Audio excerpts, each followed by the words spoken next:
Welcome to genius IAS. हम 5 minute knowledge series में आपका फिर से एक बार स्वागत करते हैं।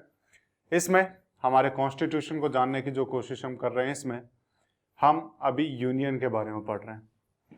यूनियन जो कि हमारा पार्ट 5 में लिखा गया है। पार्ट 5 के आर्टिकल 52 से लेके आर्टिकल 151 के अंतर्गत ये आता है। और इसी यूनियन का एक पार्ट जिसे हम यूनियन एग्जीक्यूटिव बोलेंगे, जिसको अभी हमने शुरू किया हुआ। तो यूनियन एग्जीक्यूटिव में हमारे आर्टिकल्स 52 से लेके 78 तक है। इसके बाद फिर हम इसका लेजिस्लेचर भी पढ़ेंगे, जहां पर पार्लियामेंट को पढ़ने की कोशिश करेंगे। फिर जुडिशियरी भी पढ़ेंगे, जहां हम सुप्रीम कोर्ट पढ़ेंगे। वो हमारा सभी पार्ट 5 के अंतर्गत आ जाएगा। तो पार्ट 5 में यूनियन एग्जीक्यूटिव आर्टिकल 52 से लेके 78। आज जो हम पढ़ने वाले हैं आज हम इसमें पढ़ेंगे आर्टिकल 63 से लेके 66 तक। आर्टिकल 63 से लेके 66 तक आज हम इसमें पढ़ने वाले हैं। देखते हैं हम क्या क्या कर रहे हैं इसमें। तो सबसे पहले आर्टिकल 63। आर्टिकल 63 कहता है कि there shall be a vice president of India, कि भारत में एक वाइस प्रेसिडेंट होना चाहिए, जो कि है। आइए, तो आप सभी जानते हैं, ये हमारे आर्टिकल 63 में लिखा हुआ है। अब आर्टिकल 64 की देखें तो आर्टिकल 64 बोलता है कि वाइस प्रेसिडेंट का काम क्या होगा। आर्टिकल 64 बताता है, पहले बताया वाइस प्रेसिडेंट क्या है, उसके बाद बता रहे हैं कि वाइस प्रेसिडेंट का काम क्या है। क्योंकि इंडिया में प्रेसिडेंट तो ऑलरेडी है जो सुप्रीम एग्जीक्यूटिव का काम कर रहा है। अब वहां पे एग्जीक्यूटिव ऑलरेडी है, एक प्रेसिडेंट ऑलरेडी है, तो वाइस प्रेसिडेंट का तो काम तभी आएगा ना जब प्रेसिडेंट नहीं होगा, तब वो प्रेसिडेंट बनेगा। लेकिन जब ऑलरेडी प्रेसिडेंट है तो वाइस प्रेसिडेंट क्या करेगा, तो उसके लिए 64 में लिखा हुआ है कि vice president will be ex officio chairman of council of states. Council of states को हम राज्यसभा भी बोलते हैं। राज्यसभा के चेयरमैन का काम रहेगा। तो जो भी वाइस प्रेसिडेंट बनेगा वो ऑटोमेटिकली क्या बन जाएगा, chairman of Rajya Sabha. Chairman of Rajya Sabha. और एक्स ऑफिशियो, यहां पे एक वर्ड लिखा हुआ है एक्स ऑफिशियो, कि vice president ex officio chairman होंगे। एक्स ऑफिशियो क्या होता है?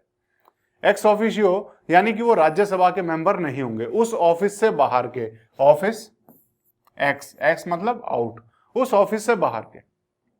और इसका एक सेकंड जो मीनिंग आएगा वो ये आएगा कि जो वाइस प्रेसिडेंट के ऑफिस में होगा, तो उससे उसके अलावा उसकी ड्यूटीज क्या है। तो जो भी वाइस प्रेसिडेंट की चेयर पे बैठेगा, जो भी वाइस प्रेसिडेंट के ऑफिस में बैठेगा, वो ऑटोमेटिकली क्या हो जाएगा, चेयरमैन बन जाएगा राज्यसभा का।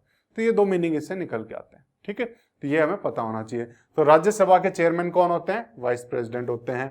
अब एक और काम है इनका, जो क्या काम है कि जब भी प्रेसिडेंट हमारे नहीं होंगे, चाहे वैकेंसी के कारण या फिर एब्सेंस के कारण, तो उस टाइम पे प्रेसिडेंट की जगह पे काम करने के लिए वाइस प्रेसिडेंट आएंगे। तो vice president will act as president during vacancy और एब्सेंस। वाइस प्रेसिडेंट क्या करेंगे, वो प्रेसिडेंट का काम करेंगे जब भी कोई भी वैकेंसी या कोई भी एब्सेंस प्रेसिडेंट के ऑफिस में आती है। अब प्रेसिडेंट का जो ऑफिस है वो वैकेंट या एब्सेंस किन किन कारणों से हो सकता है, तो इसके बहुत सारे रीजंस हैं।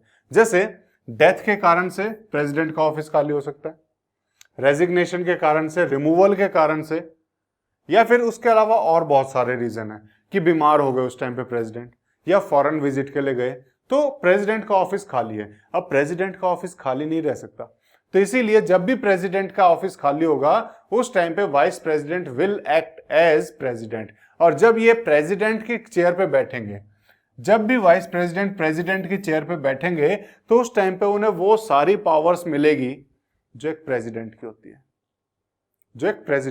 है, और उसके साथ साथ पेमेंट भी इनकी पार्लियामेंट के द्वारा डिसाइड की जाएगी। अगर अलग से डिसाइड नहीं की गई है तो इन्हें वही पेमेंट मिलेगी जो एक प्रेसिडेंट को मिलती थी, जितने पीरियड के लिए ये प्रेसिडेंट रहेंगे। ठीक है, ये चीजें समझी। अब एक छोटा सा डाउट आ जाता है कि वाइस प्रेसिडेंट तो प्रेसिडेंट बन गए, अब वाइस प्रेसिडेंट होता है चेयरमैन ऑफ राज्यसभा। जब चेयरमैन ऑफ राज्यसभा की सीट कौन सी होती है, जो वाइस प्रेसिडेंट पे होगा। अब वाइस प्रेसिडेंट अपनी सीट पे है नहीं, तब उस टाइम पे चेयरमैन कौन बनेगा? क्या वाइस प्रेसिडेंट प्रेसिडेंट रहते हुए भी चेयरमैन ऑफ राज्यसभा रहेगा? तो इसका जवाब जो है आर्टिकल 64 में साफ साफ लिखा हुआ है कि जब भी वाइस प्रेसिडेंट प्रेसिडेंट के ऑफिस में जाएंगे, एज ए प्रेसिडेंट एक्ट करेंगे, तब उस टाइम पे वो चेयरमैन ऑफ राज्यसभा नहीं रहेंगे। तो उस टाइम पे जो भी डिप्टी चेयरमैन होगा राज्यसभा का वो बन जाएगा चेयरमैन। ठीक है, ये हमें पता होना चाहिए। यहां पर जब भी वाइस प्रेसिडेंट प्रेसिडेंट के चेयर पे चले गए, उस टाइम पे ये चेयरमैन ऑफ राज्यसभा नहीं रहेंगे।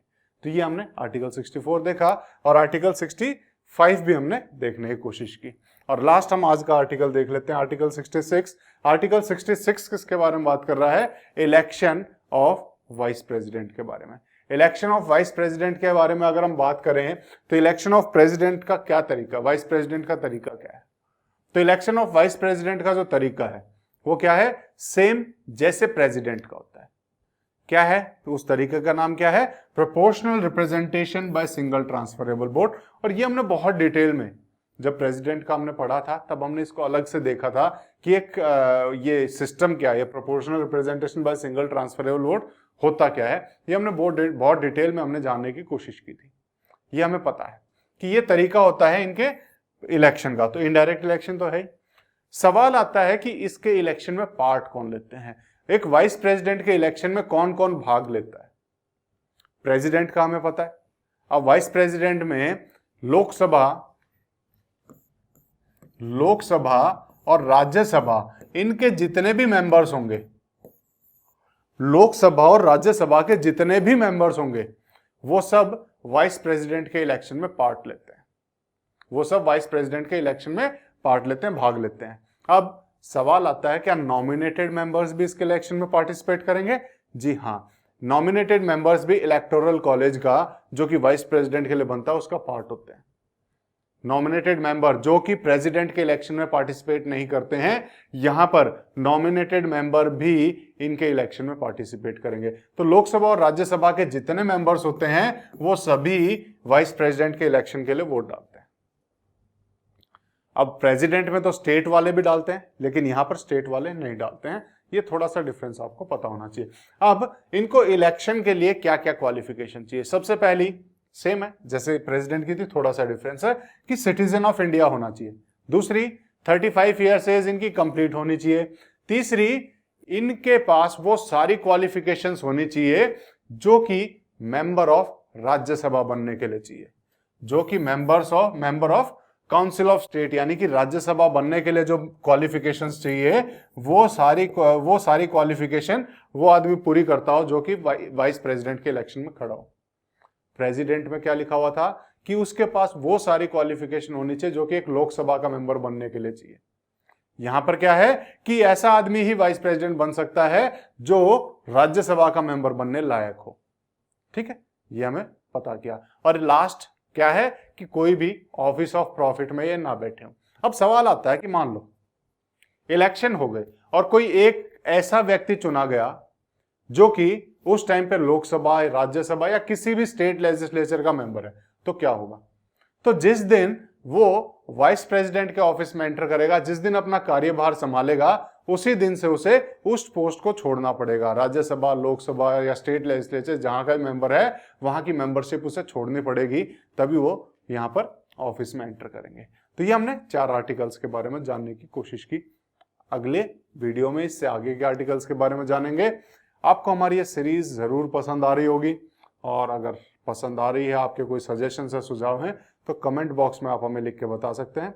आज की वीडियो को हम यहीं तक रखते हैं, अगली वीडियो में फिर मिलेंगे। तब तक के लिए thank you, take care, bye bye.